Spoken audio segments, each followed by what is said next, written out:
Today we're getting into the latest Tesla news, specifically everything they announced at their earnings call. And there was a lot announced there, including Tesla ending production of 2 of the 5 cars that they make. So let's get into it, and a special thanks to Recurrent for sponsoring this video. So Tesla just released their earnings report earlier today, and they also had their earnings call. For the most part, they reiterated a lot of stuff that has been going on at the company that we've been aware of, especially on this channel.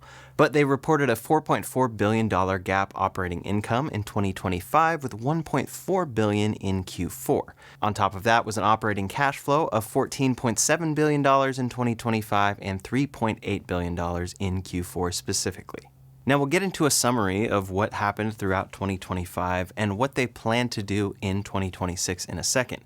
But the big thing that Elon Musk announced on the earnings call is that Tesla is officially ending production of 2 of the 5 cars that they make, and those are the Model S and Model X. This is not an exaggeration of any kind. They are legitimately going to stop making these cars in Q2 of this year. So he said if you want one of these cars, you should order now. Of course, he said that they will still be supporting these cars. Of course, service will still support it. They'll still be getting software updates and more as the years go on. But for now, they are entirely going to end production and actually turn the factory that makes those cars right now into a factory for Optimus production. Essentially, they're entirely focused on the future here, and they say that this definitely aligns with their goals of autonomy specifically.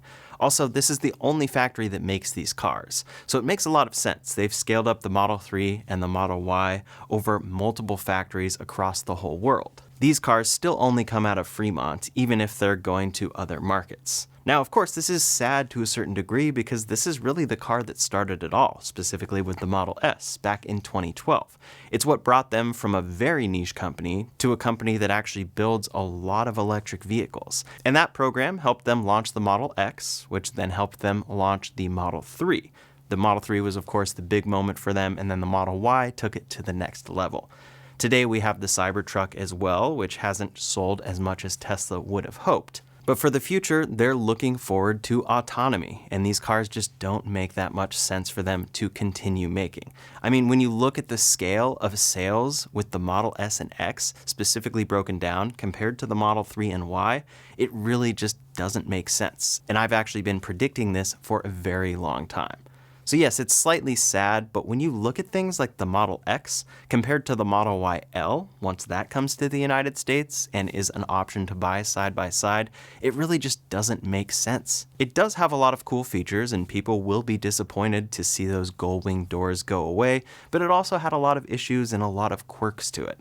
The one thing I think will disappoint a lot of people, though, is the Model S Plaid is now going away. So Tesla's no longer going to actually be making a car that competes in that space, at least until we get the Tesla Roadster. But of course, this all aligns with their future of autonomy and robots. I think there's no bigger sign that shows where Tesla is going here than the fact that they are converting the Model S and X factory into a robot factory. They're not just adding production of robots over here while they continue doing this. They're actually replacing 2 of their cars with robots. Now, the thing I wonder about specifically here is the Cybertruck, because when you look at the breakdown of their sales each quarter, they specifically separate Model 3 and Y sales and then other vehicles. So that other vehicles category includes the Model S, X, and Cybertruck. And so they're looking forward to the future of autonomy, and it just doesn't make sense to keep these programs going. Maybe it just makes sense to end those right now because manufacturing has been tough at that factory and they can convert that specific space to a robot factory where all of the engineers are already at. But I don't think the Cybertruck is selling all that much better than the Model S and X were, and they're ending production there. So how much longer will the Cybertruck go on? I think it's probably going to go on for quite a bit longer because it's new for Tesla and it has a lot of their flagship technology in it. And of course, Elon Musk and people at Tesla really love that truck. It really is a future car from Tesla, and it's kind of everything wrapped into this stark futuristic design. So all that to say, there must be a lot of pieces going on here for them to cancel Model S and X production but keep the Cybertruck rolling. It's not just that they don't sell enough of them. Look, we all know that used EVs take a depreciation hit. Buyers assume the worst about the battery health, and that assumption costs you thousands when you sell. Well, that's where today's sponsor, Recurrent, comes in. It's a free platform built by PhD battery scientists who have spent their careers studying how EV batteries actually age. You connect your Tesla once, takes about 90 seconds, and Recurrent analyzes your range and battery performance daily. No tedious battery checks and no phantom drain. Recurrent checks the car as it's charging. When it's time to sell, you've got months or years of real data proving your battery is healthy. And this adds up. An independent auction company found that cars with Recurrent reports sold for $1,400 more on average. That's real money for 90 seconds of setup. Over 35,000 Tesla and EV owners in the US are already using it, totally free and no data is sold ever. So head to recurrentauto.com, authenticate your Tesla, and let the battery nerds do the rest. Future you will thank you for the money you're saving. Regardless, this is a very big development for Tesla, and what do you think? Are you disappointed by this move to see the Model S and X disappear, kind of in favor of Optimus robots, or does it make sense? Leave a comment below to let me know your thoughts. For me, I have been predicting this for a long time. You always look at the numbers of how few they're selling of the Model S and X, and you think about this company that is always about scale. Sometimes they won't bring out a specific product or a certain feature because they know it won't truly scale. So the Model S and X were kind of sticking around for nostalgic reasons, and this is something that Elon Musk actually hinted at quite a while ago. Now it's official. It looks like the end of June will probably be the last time that you can officially get a brand new configured Model S or X from Tesla. I'm assuming they'll hold on to inventory and have a decent amount to sell throughout the rest of 2026, if not a little longer, but if you've been wanting one of these cars, now is the time. We won't be getting that Model S Plaid Plus. That is never coming to be. We won't be getting a refreshed version of these cars that finally looks different and updated. Instead, Tesla's focused on the Model Y and Model 3, but especially the Cybercab. So to me, that is the biggest development we got here, especially regarding Tesla's future product portfolio. But Tesla, of course, recapped their 2025 in this report and on the call. Now, specifically regarding the Cybertruck, Elon did talk about this on the call. He said, "We will transition the Cybertruck line to a full autonomous vehicle line. An autonomous Cybertruck could be very useful." So this was when he was talking about the fact that they will basically only be making autonomous vehicles and the Roadster. The Roadster is like this crazy, exciting sports vehicle with all of this crazy technology, assuming it comes to be sometime soon. And then all of the rest of their cars need to be autonomous. So the Cybertruck would actually make sense given all of its storage capacity in his mind here. I think that is probably why this makes a little more sense than something like the Model S and X, which at this point, when you're looking just from an autonomous lens, you think of those as just kind of bigger versions of the Model 3 and Y that are more expensive and have more bells and whistles and more complexity. So no matter what you think about Tesla's position with autonomy, this is where they are going with everything. Now, looking back in 2025, Tesla accelerated their transition into physical AI. They advanced full self-driving Supervised, launched the Robotaxi, prepared the Cybercab and Optimus for production, and they've been expanding AI training compute with 6 new production lines planned across vehicles, robots, energy, and batteries in 2026. For automotive performance, it actually remains strong, with a delivery record in APAC and North America preparing for the Tesla Semi, Cybercab, and next-gen Roadster production starting in the first half of 2026. Here comes that quote from Elon where he said, "In the future, the only vehicles we'll make are autonomous vehicles and the Roadster. We're hoping to debut the Roadster in April."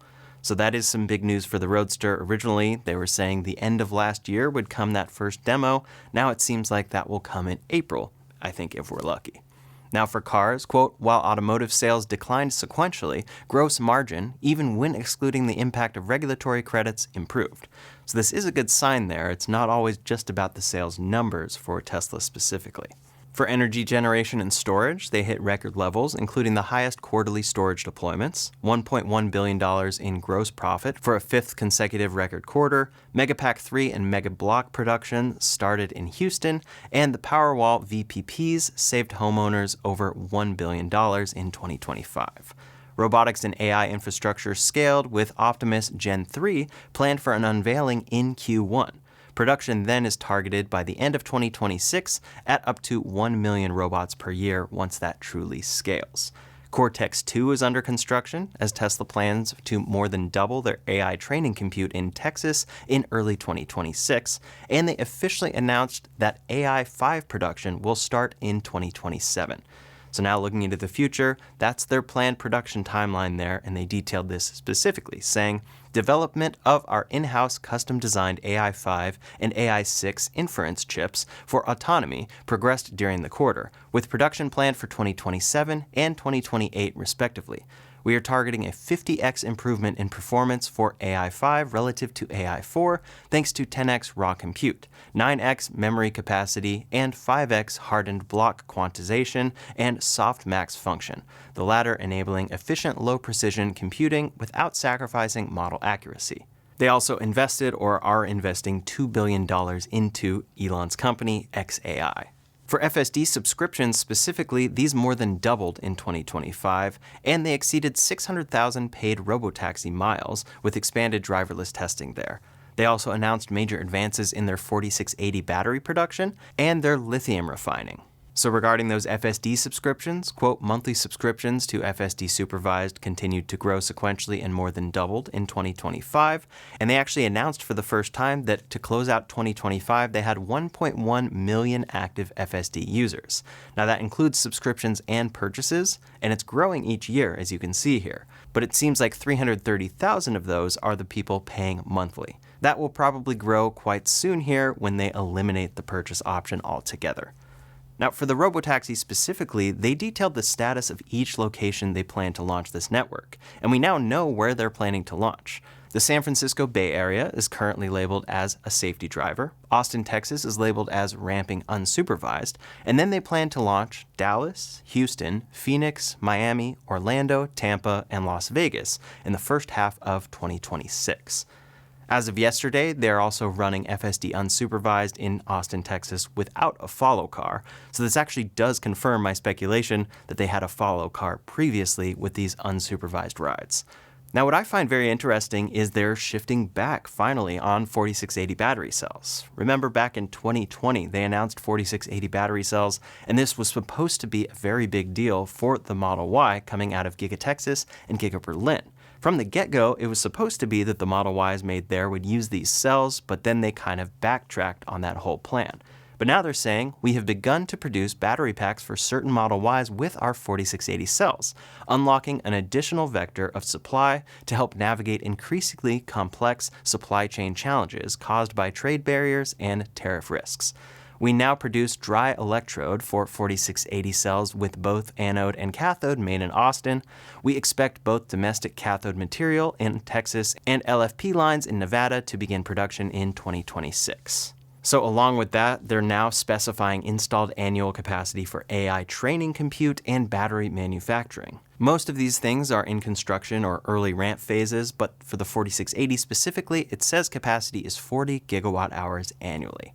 For the Cybercab, they say that is in tooling in Texas, along with the Tesla Semi in Nevada, and design development is still the stage for the Roadster, and the location is to be determined. So that one seems a little bit more of a ways off. But they're now specifying that the Optimus manufacturing line is under construction in California, and we now know that's going to be replacing the Model S and X line. Quote, the Gen 3 is our first design meant for mass production. Preparations are underway for the first production line, including supply chain readiness, with start of production planned before the end of 2026 and eventual planned capacity of 1 million robots per year. So there's a lot going on here, and then they had a few quotes on the call that detail a lot of what they plan for in the future. Quote, we expect 2026 CapEx to be in excess of $20 billion. We ended 2025 with a bigger vehicle order backlog than in recent years. We will probably unveil Optimus 3 in a few months. It's going to be quite capable. I'm confident we'll get to 1 million units a year at Fremont. Long term, Optimus will have a very significant impact on the US GDP. They also specified Cybercab, Tesla Semi, and Megapack 3 are on schedule for volume production starting in 2026. And then they talked about solar specifically. We're going to be a big manufacturer of solar cells. The solar opportunity is underestimated. We are going to work toward 100 gigawatts per year of cell production, integrating across the entire supply chain. So as always, there is a ton going on at Tesla, but I think compared to recent years, there are a lot more projects going on that don't directly look too exciting to consumers. I mean, expanding solar cell production isn't all that exciting. Expanding AI training compute isn't all that exciting on the surface. And then it seems like they're ending production of cars and just going forward with robots and AI. To some, this will be disappointing, but for Tesla, this is their future and where they see the company truly growing. What are your thoughts on all these developments, though? Do they make sense? Is it good news? Is it bad news? Leave a comment below to let me know your thoughts. In the meantime, if you want to see the latest for the Model Y and all of the modifications it has, specifically for the Robotaxi in Austin, Texas, you can check out that video linked up here or in the description below. Thanks so much for watching, and I'll see you on the next one.